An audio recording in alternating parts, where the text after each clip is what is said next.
గురించి మత్తయి సువార్త మొదటి అధ్యాయంలో ఉన్నటువంటి అంశాలను గురించి మనం తెలుసుకుంటున్నాం.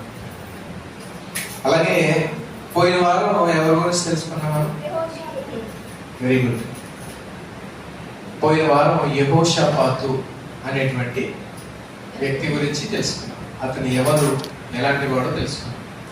అతని గురించి ఇంకా పూర్తిగా తెలుసుకోలేదు. మనం మిగిలిన విషయాలు తెలుసుకుందాం, ప్రార్థన చేసుకుందాం.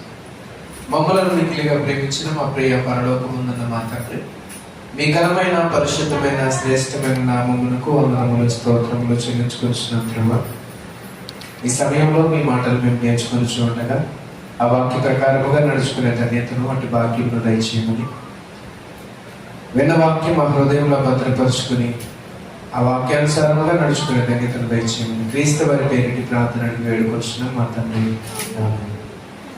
ప్రభువును ప్రేమిటి దేవవారులారా, యెహోషాపాతు ఎవరు? యెహోషాపాతు ఎవరి కుమారుడు? యెహోషాపాతు ఎవరి కుమారుడు అంటే ఆసా కుమారుడు. అయితే ఈ ఆసా ఎలాంటి వాడు అని మనం ఆలోచించినప్పుడు మొదట ఆసా చాలా మంచివాడే, దావీదులాగే మంచివాడుగా ఉన్నాడట.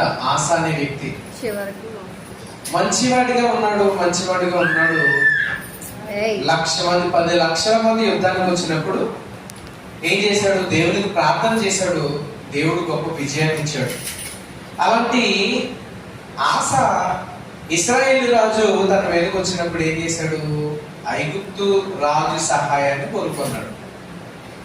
10 లక్షల మంది సైన్యంతో వచ్చినటువంటి ఆ సైన్యాన్ని ఓడించడానికి సహాయం చేసిన దేవుడు, శక్తినిచ్చిన దేవుడు ఈ ఇశ్రాయేలు రాజ్యమైనటువంటి చిన్న రాజ్యాన్ని గెలవడానికి శక్తిని కూడా.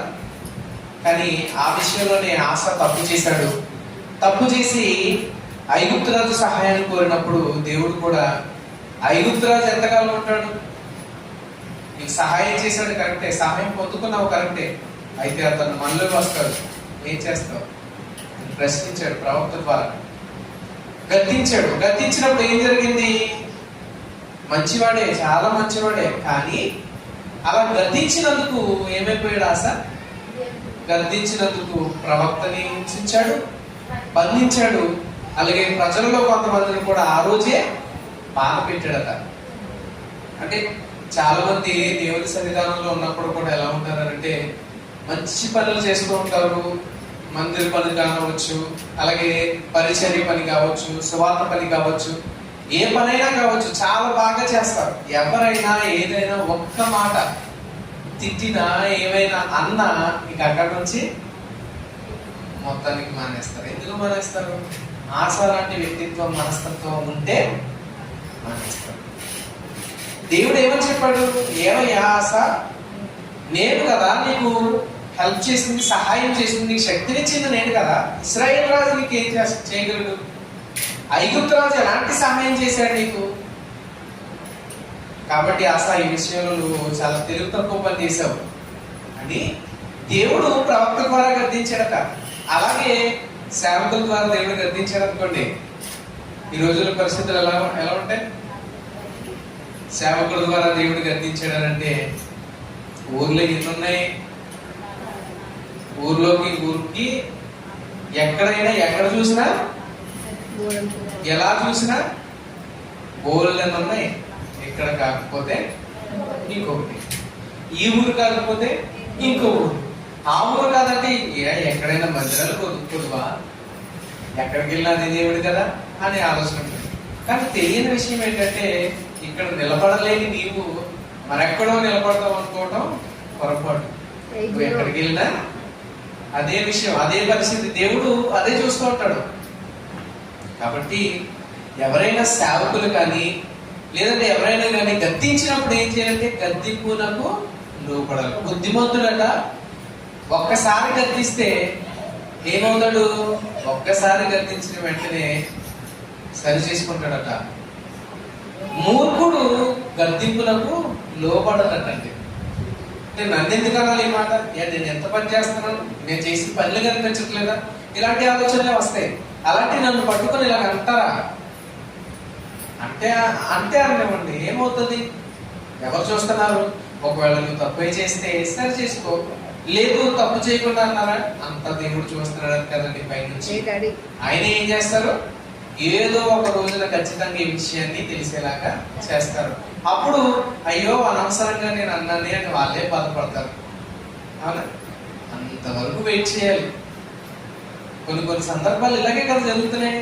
కొత్త సంఘాలు ఎందుకు వస్తాయి తెలుసా? అందులోనూ ఎస్పెషల్లీ మన నూతన సంఘాలు ఎందుకు వస్తాయి అంటే, పాస్టర్ గారు ఏదో అంటారు, లేదంటే సంఘంలో పెద్దలో, లేదంటే సంఘంలో స్త్రీలో మొత్తం మీద ఏదో వస్తాయి. వచ్చిన తర్వాత ఏమవుతారు, ఇదిగో ఆశాలకే నన్ను ఎందుకు ఆడాలి ఈ మాట, నేను ఇక్కడి నుంచి ఆ సంఘంలోకి వెళ్ళను. ఎందుకు వస్తుంది ఎలాంటి మనస్తత్వం అంటే, ఇదిగో ఆశాపం ఇలాంటి మనస్తత్వం. ముందు చాలా బాగున్నాడు, చాలా మంచిగా ఉన్నాడు, కానీ చివరికి వచ్చేసరికి మనసు మారిపోయింది. పాదాల్లో జబ్బు పుట్టినా కూడా దేవుణ్ణి ఆశ్రయించలేదట. దేవుని పెట్టుకోకుండా వైద్యులను పట్టుకున్నాడట. పట్టుకోవటం వల్ల చచ్చిపోయాడు. అతని గురించి చివరికి వచ్చేసరికి ఏమైందంటే, మంచివాడు కాస్త చెడ్డవాడు అయిపోయాడు. ఆ తర్వాత అతని కుమారుడు యెహోషాపాతు, ఇతను ఎలాంటి వాడు అంటే, దావీదు గారు పూర్వం ఎలా నడుచుకున్నాడో ఆ మార్గంలో నడుచుకున్నాడు యెహోషాపాతు. దావీదు పూర్వం ఎలా నడుచుకున్నాడు అంటే, రాజు కాకముందు దావీదు ఎలా ఉన్నాడో తెలుసా? రాజు కాకముందు చాలా చాలా భయభక్తులు దేవుడు అంటే. రాజు అయిన తర్వాత కూడా భయభక్తులే, కానీ రాజు అవ్వక ముందు ఇంకా గొప్పవాడుగా భయభక్తులు కలిగిన వాడుగా ఉన్నాడు. అలాంటి మార్గంలో నడుచుకున్నాడట. అయితే ఏమైందని తెలుసుకున్నాము. ఈ యెహోషాపాతు ఎవరితో స్నేహం చేశాడు? ఎవరితో స్నేహం చేశాడు చెప్పుకోలేం పోయిన వారు. ఒక వ్యక్తి పేరు ఆహాబు. ఎవరతను? ఆహాబు అనే వ్యక్తితో బియ్యం అందుకున్నాడట. బియ్యం అందుకోవటం వల్ల ఏం జరిగింది, అతని దగ్గరికి వెళ్ళాడు. అతని దగ్గరికి వెళ్ళిన తర్వాత అక్కడ ఈ ఇశ్రాయేలు రాజుకి యుద్ధం చేయడానికి వస్తున్నారట. యుద్ధం చేయడానికి వెళ్ళాలా వద్దా అని బయలు దేవతలు ఎవరైతే ఉన్నారో వాళ్ళ యాజకుల్ని అడిగారట. అందరూ వెళ్ళు పర్లేదు అన్నారు. కానీ అసలు దేవుడు పక్షంగా ఎవరు లేరా, యెహోవా పక్షంగా ఎవరు లేరు అని అడిగితే ఒకే ఒక ఆయన ఉన్నారట, మీకా. ఆయన పిలిపించారట. పిలిపిస్తే ఏం జరిగింది, అయ్యా నువ్వు వెళ్తే మాత్రం ఏం జరుగుతుందో తెలుసా? ప్రజలు నాకు ఎలా కనపడుతున్నారంటే, కాపరి లేని గొర్రెల వల్లే కనపడుతున్నారు, కాపరి లేని వాళ్ళే కనపడుతున్నారు అని చెప్పగా, నేను చెప్పాను కదా ఇతను ఎప్పుడు నా విషయంలో చెడ్డగానే చెప్తాడని అతను తీసుకెళ్లి బాధ పెట్టాడట. యుద్ధానికి సిద్ధపడ్డారు. రాజు చెప్పాడు ఏమని, నువ్వు నీకులాగే రాజులోకి వెళ్ళిపో, నేను మారువేషం వేసుకుని వస్తానని చెప్పాడు. చెప్పిన తర్వాత ఏమైంది, ఎవరితో స్నేహం చేశాడని చెప్పుకున్నాం మనం? ఆహాబుతో. ఆహాబు ఎలాంటి వాడు, మంచివాడా? అతని భార్య ఎలాంటిది? అమ్మో మహా దుర్మార్గురాలు, యెజబెలు. ఒక నిరపరాధి రక్తము అబద్ధ సాక్షులు పెట్టి ఒలికించింది. అంటే నాబోతు అనే వ్యక్తి ఉన్నాడండి. నాబోతు అనే వ్యక్తికి ఒక ద్రాక్ష తోట ఉందట. ఆ ద్రాక్ష తోట రాజుగారి కోటకి ఆనుకుని ఉందట. రాజుగారు ఏమనుకున్నారంటే, ఈ ముక్క కూడా నాకుంటే బాగుంది కదా అని అడిగాడట. అయ్యా నాబోతు, దీనికంటే మంచిది నీకు ఇస్తాను, నాకు ఇది ఇచ్చంటే ఆయన ఒప్పుకోలేదు. అయ్యా నా పితృపారంపర్యంగా వస్తుంది, నేను ఇవ్వలేను అని చెప్పాడట. మూతి ముడుచుకుని ఇంట్లోకి వెళ్ళి పడుకున్నాడట. యెజబెలు చూసింది భార్య, ఏం చేసింది, నీకు పొలమే కదా కావాలి, ద్రాక్ష తోట కదా కావాలి, నేను ఇస్తాను చెప్పి ఇద్దరు పనికి మాలిన వాళ్ళని అబద్ధ సాక్షులుగా పెట్టి ఏం చేసింది, విశ్రాంతి దినాలు మీరుతుండగా మా కళ్ళతో మేము చూసాము అని చెప్పించి ఆ వ్యక్తిని చంపించి ఆ ద్రాక్ష తోట ఇచ్చింది. ఇన్ని చేసినా కూడా దేవుడు అంటే భయభక్తులు లేకుండా ఉన్నాడు ఈ ఆహాబు అనే రాజు. అలాంటి వాడితో స్నేహం చేశాడు ఎవరు, ఈ యెహోషాపాతు. అయితే చెడ్డవాళ్ళతో స్నేహం చేస్తే ఇప్పుడు కూడా ఏం జరుగుతుంది, చెడే జరుగుతుంది కదా. ఈ ఇశ్రాయేలు రాజు అయినటువంటి ఆహాబు మీదకి యుద్ధానికి వస్తే ఈయన కూడా వెళ్ళాడు. మరి వీమందుకున్నాడు కదా, వీమందుకున్నాడు కాబట్టి వెళ్ళాడు. వెళ్ళిన తర్వాత ఏమైందో తెలుసా, ఇతను రాజు ఏమో అనుకుని ఇతను వెనకాల పడ్డారు అందరూ. పెద్ద పెద్ద కేకలేసేసారట. ఏమని, ప్రభువాలను రక్షించి ప్రభువాలను రక్షించని కేకలేసారట. దేవుడు ఏం చేశాడో తెలుసా, వాళ్ళందరినీ తొలగిపోయేలాగా దేవుడు చేశాడు. ఇంకొకరట గురి చూడకుండా బాణం వదిలేశారట. గురి చూడకుండా బాణం వదిలేస్తే ఏమైంది? ఎవరైతే ఆహాబ్ అనేటువంటి చెడ్డరాజు ఉన్నాడో ఆ చెడ్డరాజుకి పక్కన దిగిపోయిందట. అంతే, వెంటనే రక్తము నా గాయం తగిలింది అని పడిపోయాడు, చనిపోయాడు. కానీ అతనితో స్నేహం చేయడం వల్ల ఎవరి ప్రాణాల మీదకి వచ్చింది? యెహోషాపాతు మీదకి వచ్చింది. యెహోషాపాతు ఎలాంటి వాడు తెలుసా? చాలా మంచివాడు. ప్రజలకి అందరికీ వాక్యం తెలియాలని కొంతమంది మనుషుల్ని, యాజకుల్ని ఏర్పాటు చేయించి ధర్మశాస్త్రం వారి చేయించి అన్ని మొత్తం యోధా దేశం అంతా కూడా తిప్పించి సువార్త చేయించాడు యెహోషాపాతు. దేవుని వాక్యం ప్రజలందరికీ తెలియాలి, ధర్మశాస్త్రం ప్రజలందరికీ తెలియాలి అని మొత్తం చుట్టూరు దేశం అంతా కూడా ఊళ్ళన్నిటికీ తిప్పించి వాక్యం చెప్పించాడు. దేవుని మాట ఎలా ఉండాలో, ప్రజలు ఎలా నడుచుకోవాలో చేయించాడు. అన్ని కూడా స్వార్థలు చేయించాడు. ఇన్ని చేయించాడు యెహోషాపాతు. అంత మంచివాడు. ఎంత మంచివాడైతే మాత్రం ఎవరితో స్నేహం చేశాడు? చెడ్డవాడితో స్నేహం చేశాడు. చెడ్డవాడితో స్నేహం చేయటం వల్ల ఏమైంది? ఇతని ప్రాణం మీదకి వచ్చింది. మరలా దేవుణ్ణి వేడుకున్నాడు కాబట్టి బతికిపోయాడు. లేకపోతే అందులోనే ఇతను కూడా చచ్చిపోతాడు. యెహోషాపాతు చెడ్డవాడితో స్నేహం చేశాడు. ఇది అయిపోయిన తర్వాత దేవుడు మరలా ఇతనితో చెప్పాడు అనమాట. ఏమని? చెడ్డవాడితో స్నేహం చేశాడు కదా, చెడ్డవాడితో స్నేహం చేస్తే ఏమవుతుంది? దేవుడు ఏం చేస్తాడు? దేవుడు ఏమనుకుంటాడు? దేవుని ఉద్దేశం ఏంటి? ఇవన్నీ కూడా మనం తెలుసుకోవాలి. అయితే యెహోషాపాతు రాజు చాలా మంచివాడు, చాలా మంచివాడు. దేవుడు అంటే ఎంతో భయభక్తులు కలిగిన వాడు. దేవుని మార్గాల పట్లే ఆలోచిస్తూ ఉండేవాడు. దేవుని వాక్యాన్ని మాత్రమే ప్రకటించేలా చేసేవాడు. దినవృత్తాంతాల గ్రంథంలోని 2వ గ్రంథంలో మనం అదే విషయాలు చూస్తాం. ఏం చేశాడు యెహోషాపాతు అంటే ప్రతి ఒక్కరికి కూడా దేవుని మార్గాన్ని నేర్పించేలా చేశాడు. అలాగే ప్రజలందరికీ కూడా మంచిగా ఉండటం నేర్పించాడు. తర్వాత ఏం చేశాడు? రాజుతో స్నేహం చేశాడా? స్నేహం చేసిన తర్వాత దేవుడు హెచ్చరించాడా? అయిపోయింది కదా. తర్వాత ఏం చేశాడో తెలుసా? ప్రజలందరి విషయంలో దేవుడు ఏం చేశాడో చూద్దాం. చూడండి 19వ అధ్యాయము దినవృత్తాంతంలో 2వ గ్రంథము 19వ అధ్యాయము 5వ వచనం నుంచి. మరియు అతడు ఆయా పట్టణములలో అనగా దేశమందు యోధావారున్న బురుజులు గల పట్టణములన్నిటిలో న్యాయాధిపతులను నిర్ణయించి వారికి ఇలాగూ ఆజ్ఞ ఇచ్చెను, మీరు యెహోవా నామమును బట్టియే గాని మనుష్యుల నియమమును బట్టి తీర్పు తీర్చవలసిన వారు కారు. ఆయన మీతో కూడా ఉండును గనుక మీరు తీర్చు తీర్పు బహు జాగ్రత్తగా చేయుడి. అబ్బబ్బా, ఎంత బాగా నేర్పిస్తున్నాడు చూడండి.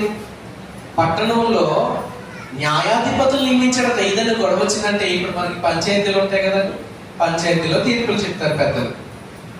అలాగే ఆ రాజు కాలంలో కూడా ఏం చేశాడంటే పట్టణంలో న్యాయాధిపతులు నియమించాడట. న్యాయాధిపతులు నియమించి ఏం చేశాడో తెలుసా? అరే న్యాయాధిపతులు మీరు చాలా జాగ్రత్తగా ఉండాలి. ఎందుకో తెలుసా? మీతో ఎవరున్నారు? దేవుడు ఉన్నాడు. మీరు ఏ తీర్పు తీర్చుతారో అది ఎలా తీర్చాలట? న్యాయముగా తీర్పు తీర్చాలి. బహు జాగ్రత్తగా తీర్పు తీర్చాలి. ఎందుకంటే మీతో దేవుడు ఉన్నాడు. ఆయన ఎలాంటి వాడట? యెహోవా భయము మీ మీద ఉండును గాక హెచ్చరికగా ఉండుడి, తీర్పు తీర్చుడి. మన దేవుడైన యెహోవాకు దౌష్ట్యము లేదు. ఆయన పక్షపాతి కాడు, లంచము పుచ్చుకునేవాడు కాడు. బాబు, మీరు న్యాయాధిపతులుగా మిమ్మల్ని పెడుతున్నాను కదా. కొన్ని చోట్ల ఎలా ఉంటుందండి? కొన్ని చోట్ల న్యాయాధిపతులు ఎలా ఉంటారు అంటే తీర్పు చెప్పేవాళ్ళు పెద్దలు ఎలా ఉంటారు? పెద్దలంటే మన పెద్దలు కాదు, న్యాయం చెప్పే పెద్దలు కొంతమంది ఉంటారు కొన్ని కొన్ని చోట్ల. ఎలా అంటే వారికి మందు ఇస్తే ఎవరిప్పిస్తే వాళ్ళ మాటే, డబ్బులు ఇస్తే ఎవరు డబ్బులు ఇస్తే వాళ్ళ మాటే, ఎవరు వీళ్ళ తరపున మాట్లాడితే లేదు వీళ్ళ పక్షంగా ఉంటే వాళ్ళ మాటే గెలుస్తుంది. ఆ వాళ్ళతో చెప్తున్నాడు ఈయన రాజుగారు ఏమని, బాబు మన దేవుని యందు దౌష్ట్యము లేదు, తర్వాత ఆయన పక్షపాతి కాడు, లంచం పుచ్చుకోడు. దేవుడు పక్షపాతి కాదు, దేవుడు లంచం పుచ్చుకోడు. మీరు డబ్బులు ఇస్తే తీర్పు మార్చేస్తారా, న్యాయం మార్చేస్తారా? మీకు ఏదైనా బహుమతి ఇస్తే న్యాయం మార్చేస్తారా? మన దేవుడు పక్షపాతి కాడు బాబు. కాబట్టి న్యాయాధిపతులారా మీరందరూ ఏం చేయాలి అంటే న్యాయముగా తీర్పు తీర్చండి. మీరు కూడా మీలో దౌష్ట్యం ఉండకూడదు, పక్షపాతం ఉండకూడదు, లంచము పుచ్చుకోకూడదు. అది తప్పు చేసిన వాళ్ళు మీ ఇంట్లో వాళ్ళైనా సరే తప్పుని తప్పుగానే ఖండించాలి, ఒప్పుని ఒప్పుగానే చెప్పాలి తప్ప మీ ఇంట్లో వాళ్ళని పక్షపాతం చూపించకూడదు. నీ శత్రువని వాళ్ళ పక్షంగా నువ్వు వ్యతిరేకంగా ఉండకూడదు. తీర్పు తీర్చే దగ్గర నిచ్చిన వాడు నీవాడైనా పగవాడైనా ఎవరైనా అందరికీ న్యాయం ఒక విధంగానే చెయ్యాలి, తీర్పు తీర్చాలి. ఇది దేవుడు చెప్పింది, మన దేవుడు చెప్పింది కాబట్టి మీరు ఇలా చేయాలి అని న్యాయాధిపతులకు నేర్పించారట. ఇంకేం చేశాడు, మరియు తాను యెరూషలేమునకు వచ్చినప్పుడు యెహోవా నిర్ణయించిన న్యాయమును జరిగించుటకును సందేహములను పరిష్కరించుటకును యెహోషాపాతు లేవీయులలోను యాజకులలోను ఇశ్రాయేలు పితరులైన పెద్దలలోను కొందరిని నియమించి వారికి ఇలాగున ఆజ్ఞాపించెను, యెహోవా యందు భయభక్తులు కలిగిన వారై నమ్మకముతోను యథార్థమైన మనస్సుతో మీరు ప్రవర్తింపవలెను. అబ్బబ్బబ్బా ఎంత బాగా నేర్పిస్తున్నాడండి. మాట్లాడితే దేవుడి గురించే. దేవుడు అంటే భయభక్తులతో ఉండాలి మీరు, నమ్మకంగా ఉండాలి మీరు, యథార్థ మనస్సుతో ఉండాలి మీరు. న్యాయాధిపతులకేమో మీరు న్యాయంగా తీర్పు తెచ్చమని చెప్తున్నాడు. ఏమంటే తర్వాత దేవుడి కోసం సేవ చేయడానికి లేదంటే వచ్చిన వాళ్ళు న్యాయం పరిష్కరించడానికి వచ్చిన వాళ్ళతోనేమో యథార్థమైన మనస్సు కలిగి ఉండమంటున్నాడు. ఇంకా నరహత్యను గూర్చి, ధర్మశాస్త్రమును గూర్చి, ధర్మమును గూర్చి, కట్టడలను గూర్చి, న్యాయ విధులను గూర్చి, ఆయా పట్టణములలో నివసించి మీ సహోదరుల గురించి ఏ సంగతినే కానీ మీరు విమర్శించినప్పుడు మీ మీదకి మీ సహోదరుల మీదకి పాపం రాకుండాట్లు వారు యెహోవా దృష్టికి ఏ అపరాధములు చేయకుండా వారిని హెచ్చరిక చేయవలెను. న్యాయాధిపతులు కనుక ఏమైనా తప్పు చేశారా ఉంటే వాళ్ళని ఏం చేయాలట, హెచ్చరించాలట. చూసాను ఎంత బాగా నేర్పిస్తున్నాడు. తన ప్రజలకు దేవుని మాటలు నేర్పిస్తున్నాడు, దేవుడు అంటే భయభక్తులు నేర్పిస్తున్నాడు. అరే నాయన మీరు దేవుడు అంటే భయభక్తులు కలిగి ఉంటే దేవుడు మనల్ని చల్లగా చూస్తాడు, కాపాడుతూ ఉంటాడు.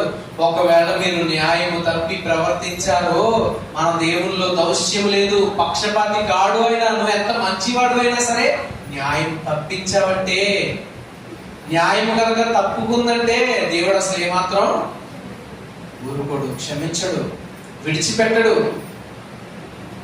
కాబట్టి మీరు తీర్చే తీర్పు చాలా జాగ్రత్తగా ఉండాలని న్యాయాధిపతులకు చెప్తున్నాడు.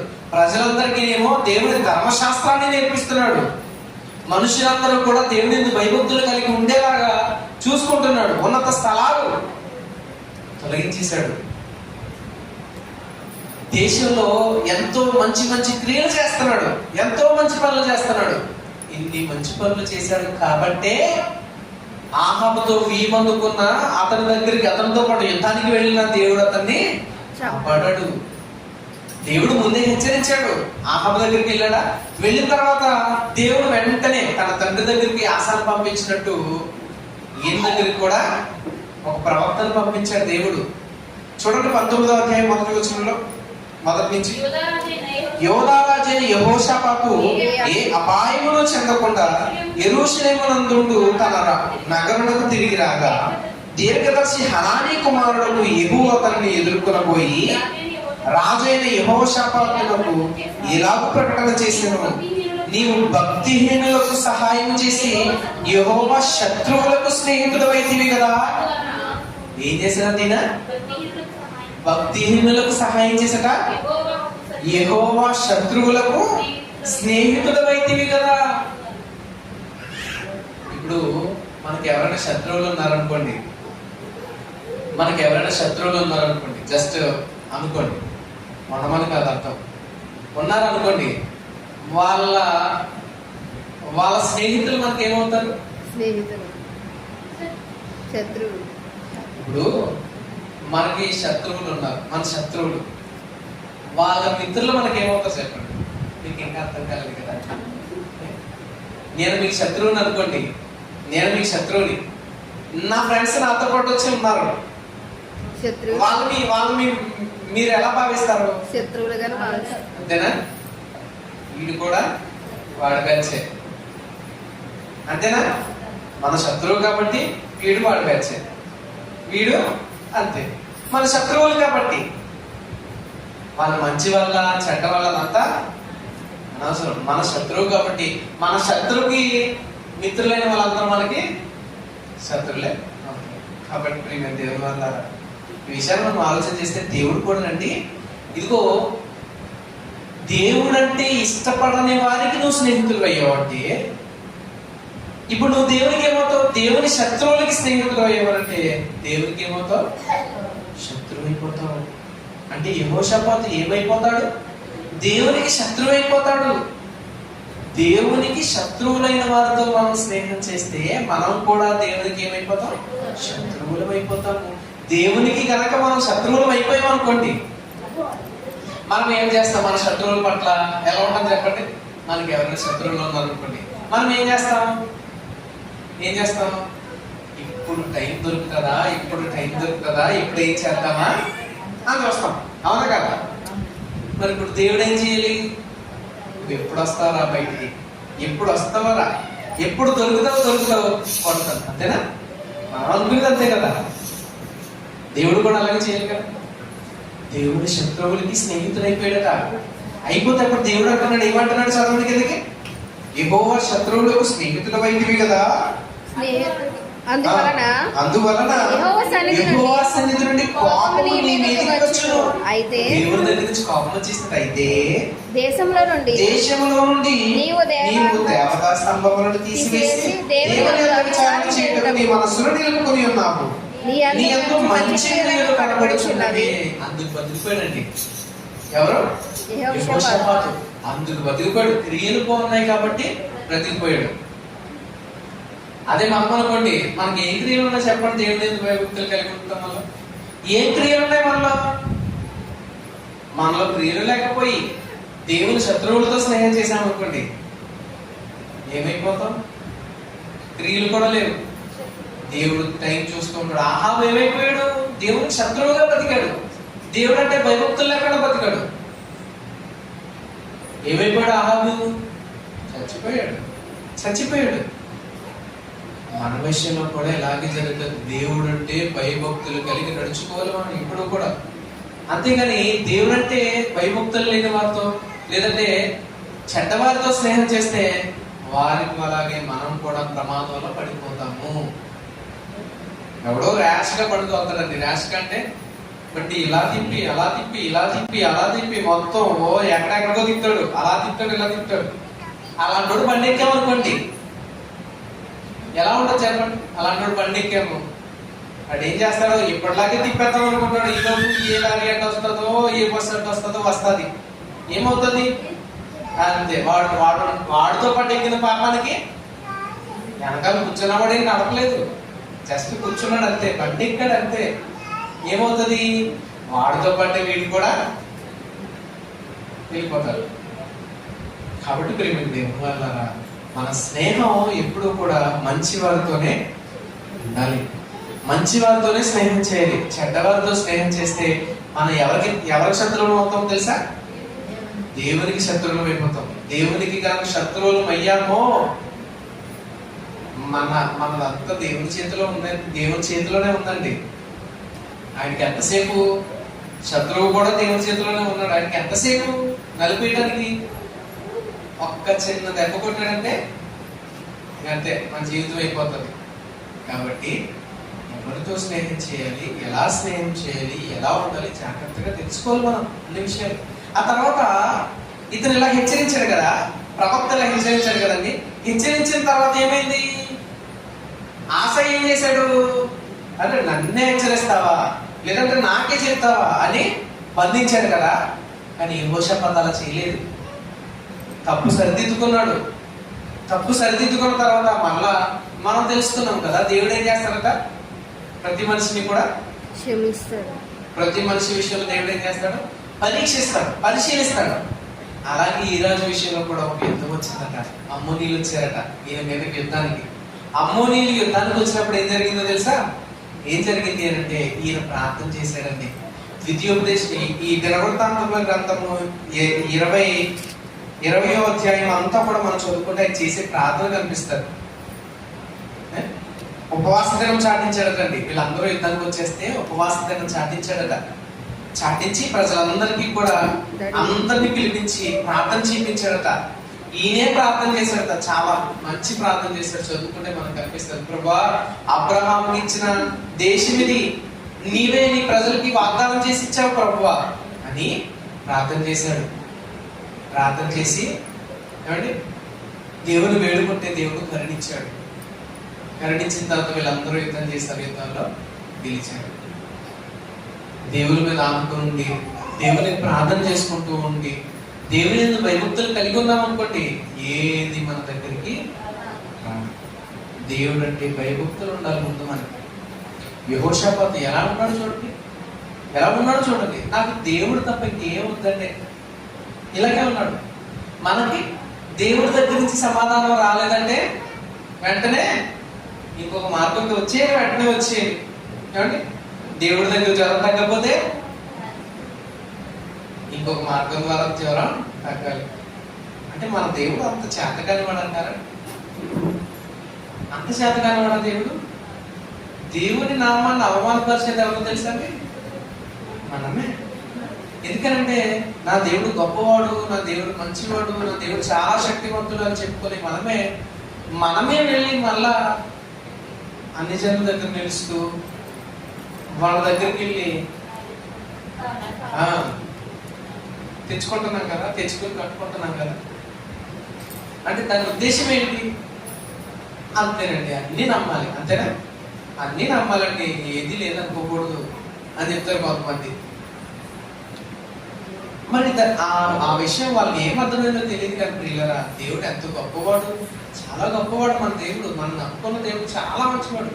నా దేవుడు తీస్తాడు, నా జ్వరం తగ్గిస్తాడు. ఈ నమ్మకం ఉండాలండి. ఒక్క 10 రోజులు జ్వరం తగ్గలేదంటే ఇంక అంతే, వెంటనే 10 రోజుల నుంచి జ్వరం తగ్గట్లేదండి, ఎక్కడికి వెళ్ళాలి?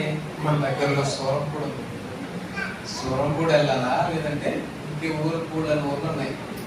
ఏ ఊరు వెళ్ళాలి? ఎక్కడికి తెచ్చుకోవాలి? మనం ఏం చేయాలి? ఆసక్తితో ప్రార్థన చేస్తే దేవుడు వింటాడు ఖచ్చితంగా. యెహోషాపాతు విషయంలో ఏం జరిగింది? ఏం చేశాడు యెహోషాపాతు? ప్రార్థన చేశాడు. ప్రార్థన చేస్తే దేవుడు గొప్ప విజయాన్ని ఇచ్చాడు.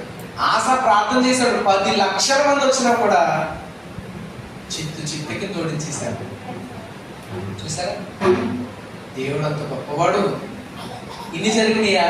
ఇన్ని జరిగిన తర్వాత కూడా మరలా యెహోషాపాతు ఏం చేశాడో తెలుసండి? దేవుడు అంటే చాలా భయభక్తులు కలిగిన వాడే, మంచివాడే, చాలా మంచివాడు. దేవుడే చెప్పాడు అతను క్రియలు బాగున్నాయి. కానీ ఆహాబుతో స్నేహం చేశాడు, ఆహాబుతో బియ్యం అందుకున్నాడు. మరలా అతని కుమారుడితో కూడా ఏం చేశాడు? స్నేహం చేశాడు. ఆహాబుతో స్నేహం చేస్తే యుద్ధానికి వెళ్ళినప్పుడు కూడా వచ్చేసారు. యుద్ధం చేయడానికి ఎంతో పాటు కేకలేశాడు, ప్రభా రక్షించని. దేవుడు రక్షించాడు. ఆహాబు చచ్చిపోయాడు. అప్పుడు ప్రవక్త వచ్చి హెచ్చరించాడు, దేవుని శత్రువులు భక్తిహీనతో స్నేహం చేసి యెహోవా శత్రువులకు స్నేహితులు వైద్యులు కదా అని హెచ్చరించాడు. కానీ మరలా ఇదే యెహోషాపాతు ఏం చేశాడో తెలుసా? అతని కుమారుడైన అహజ్యాతో స్నేహం చేశాడు. 20వ అధ్యాయం చూడండి. 20వ అధ్యాయం 34వ వచనం నుంచి 35వ వచనం నుంచి. ఇది ఇది అయిన తరువాత యోధా రాజైన యెహోషాపాతు మిక్కిలి దుర్మార్గముగా ప్రవర్తించిన ఇశ్రాయేలు రాజైన అహజ్యాతో స్నేహం చేసెను. ఆహాబే చెడ్డోడు అనుకుంటే ఆహాబు కంటే చెడ్డోడు ఈ అహజ్య. ఎవరనుకుంటున్నారు? తన తల్లి నేర్పించింది కదా దుర్మార్గముగా ప్రవర్తించుటకు అతనికి నేర్పుచూ వచ్చాను. ఈ మాట ఏమి గుర్తొస్తుందా? ఒక తల్లి, ఎవరు ఆవిడ పేరేమిటి? అతల్య. గుర్తుందా? ఆవిడ కొడుకే ఈ అహజ్య. ఆవిడ దుర్మార్గంగా ప్రవర్తించడం నేర్పించిందట. అంత దుర్మార్గుడైనటువంటి అహజ్య అతనితో స్నేహం చేశారట. ముందే ఒకసారి హెచ్చరించాడు కదా దేవుడు. బహుశా ఈ యెహోషాపాతుకి మొహమాటమేమో, ఎవరైనా స్నేహం చేయడానికి రమ్మంటే నో చెప్పలేక. ఈ రోజుల్లో చాలా మంది అంతే కదండి, ఎవరైనా బండి అడిగారు అనుకోండి ఇవ్వను అని చెప్పలేక ఏం చేస్తారు? మొహమాటానికి సర్లే నో చెప్పలేక, నేను ఇవ్వను అని ముఖం మీద చెప్పలేక ఏమైంది? మా మాటతో స్నేహితుడు కదా, మా స్నేహితుడు అనుకున్నాడు. మంచివాడు, కానీ చెడ్డవారితో స్నేహం చేయకూడదని ఆలోచన అతనికి రాలేదు. మరలా దేవుడు ఏం చేశాడో తెలుసా? మళ్ళీ హెచ్చరించాడు. ఎలాగో తెలుసా? ఈయన ఓడలు చేయించుకున్నాడటండి. ఓడలు చేయించుకున్నాడట. దేనికి ఓడలు? విన జాగ్రత్త. దేనికి ఓడలు? సరుకు తెచ్చుకోవడానికి. అయితే ఓడలు ఏమైపోయాయో తెలుసా? సముద్రంలోనే బద్దలైపోయాయి. సముద్రంలోనే బద్దలైపోయాయి ఓడలు. కిందకి చదువుకుంటే అదే ఉంటుంది. చదవండి సార్. 36వ వచనం. తార్షీషుకు పోదగిన ఓడలను చేయింపవలనని యెహోషాపాతు అతనితో స్నేహం చేయగా వారు ఏసోనగెబెరులో ఆ ఓడలను చేయించిరి.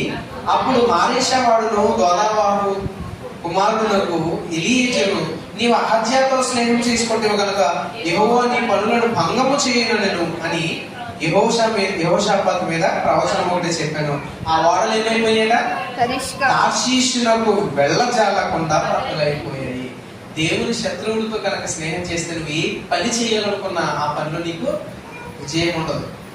చెడ్డవారితో స్నేహం చేసిన వాడికి ఏ పనిలో విజయం ఉండదు? చెప్పండి. ఏ పనిలోనూ విజయం ఉండదు. అన్నిటిలోనూ అపజయమే. తర్వాత తెలుసుకున్నాడు, అయ్యా నా ప్రజల్ని నా దాసులు ఉన్నారు, నా పనులు, వారిని నీ మోడల్లోకి పంపించు అని అంటే అప్పుడు నో చెప్పాడు. దెబ్బ తగిలిన తర్వాత ఏదేమైనప్పటికీ కూడా దేవుడు అంటే భయభక్తులు కలిగి నడుచుకున్నాడు. నో చెప్పలేకో మొహమాటానికో ఓకే అన్నాడు. కానీ దేవుడు అంటే అపారమైన ప్రేమ. ఈ యెహోషాపాతు అప్పుడు మంచోడుగా కనిపించాడు. లాస్ట్కి మనం ఫస్ట్ నుంచి తెలుసుకున్న మాట ఏమిటో తెలుసా? నీ ప్రారంభం కంటే ఏం బాగుండాలి? ముగింపు బాగుండాలి. ఆశ ప్రారంభం చాలా బాగుంది, చాలా గొప్పగా ఉన్నాడు. అది ముగింపుకి వెళ్ళేటప్పటికి బాగాలేదు, చెడ్డవాడైపోయాడు. యెహోషాపాతు ప్రారంభం చాలా బాగుంది. అలాగే సొలొమోను కుమారుడు రెహబాము ప్రారంభం బాగుంది, కానీ ముగింపు బాగాలేదు. యెహోషాపాతు విషయానికి వచ్చేసరికి ప్రారంభం బాగుంది, ముగింపు కూడా బాగుంది. యెహోషాపాతు తనతో కూడా ఏమైపోయాడంట? నిద్రించాడు. అదే సందర్భంలో ఒక్క మాట చూసుకుని ముగించేసుకుందాం. 20వ అధ్యాయము 32వ వచనంలో ఏ మాట ఉందో చూడండి. అతడు యెహోవా దృష్టికి యథార్థముగా ప్రవర్తించి తన తండ్రి అయిన ఆసా మార్గమందు నడుచుచు తొలగిపోలేదటండి. ఆశ తొలగిపోయాడు.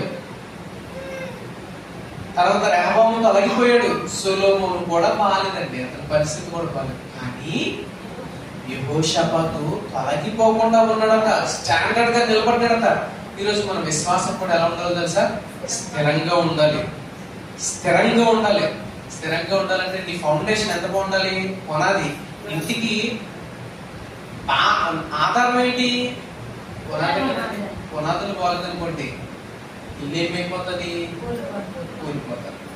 అలాగే నీ విశ్వాసానికి ఆధారం, నీ భక్తి జీవితానికి ఆధారం విశ్వాసం అయితే, ఆ విశ్వాసమే స్థిరంగా లేకపోతే శ్రమ వచ్చిందనో, శోధన వచ్చిందనో, లేదంటే ఇంకేదో వచ్చిందనో దేవుని విడిచి కాదండి, దేవుని మరచి, లేదంటే కొంచెం ధైర్యం తెచ్చుకొని, ఏం పర్లేదు ధైర్యం తెచ్చుకొని బయటికి వెళ్ళటం అంటే విగ్రహాల జోలికి వెళ్తే దేవుడు ఏమాత్రం కూడా ఆయనకి నచ్చదు. కాబట్టి ఏది ఏమైనా, కష్టమైనా, సుఖమైనా, వ్యాధి అయినా, బాధ అయినా, ఏదైనా కూడా దేవుడు అన్ని భయభక్తులు కలిగే ఉండాలి. పెళ్లి చేసుకున్నప్పుడు ఎలా ఉంటుంది? పెళ్లి చేసుకున్నప్పుడు ప్రమాణాలు చేపిస్తారు కదా, ఏమని? కలిమి అందును, లేమి అందును, బాధ ఎందును, కష్టమందును, సుఖమందును, దుఃఖమందును నీతోనే ఉంటాను, నీతోనే కాపురం చేయను. ప్రమాణాలు చేపిస్తారండి. దేవుడితో కూడా మనం ప్రమాణం చేసాం. ఏమిటో తెలుసా? పంచభూతాల సాక్షిగా బాప్తిస్మం తీసుకున్నప్పుడు ఏమని ప్రమాణం చేసాము? కరువైనా, ఖడ్గమైనా, కష్టమైనా, నష్టమైనా, ఏదైనా, ఏమి వచ్చినా, ఏమి సంభవించినా సంఘముతో ఉంటాను, సంఘముతో క్రియలు జరిగిస్తూ ఉంటాను, దేవుడు అంటే భయభక్తులు కలిగి ఉంటానని బాప్తిస్మం తీసుకున్నప్పుడు ప్రమాణం చేసాం మనం. కాబట్టి మనం ఎలా ఉండాలి? దేవుని యందు భయభక్తులు కలిగి నడుచుకుంటూ ఉండాలి. ఇంతటితో యెహోషాపాతు చరిత్ర కూడా ముగిస్తుంది. ప్రారంభం బాగుంది, ముగింపు కూడా బాగుంది. మన ప్రారంభం బాగుండాలి, మన ముగింపు కూడా చాలా బాగుండాలి. బాగుంటే దేవుడు మనల్ని ఎప్పుడూ కూడా ప్రేమిస్తూనే ఉంటాడు. అలా మనం అందరం ఉండాలని కోరుకుంటే మాటలు ముగిస్తున్నాను. ప్రార్థన చేసుకుంటాం. మమ్మల్ని మిగిలిగా ప్రేమించిన మా ప్రియ పరలోకమందున్న మా తండ్రి, మీ ఘనమైన, పరిశుద్ధమైన, శ్రేష్టమైన నామమునకు వందనములు, స్తోత్రములు చెల్లించుకొచ్చిన ప్రభా, ఈ రాత్రికాల సమయంలో మీ మాటలు నేర్చుకున్నాం, వాక్యం నేర్చుకున్నాం. మేము మీ యందు భయభక్తులు కలిగి నడుచుకోవచ్చు, ఆ వాక్య ప్రకారంగా జీవించే భాగ్యం దయచేయమని క్రీస్తు వారి పేరిట ప్రార్థన అడిగి వేడుకొనిచున్నాం మా తండ్రి. ఆమేన్. కాలు పిలిచేట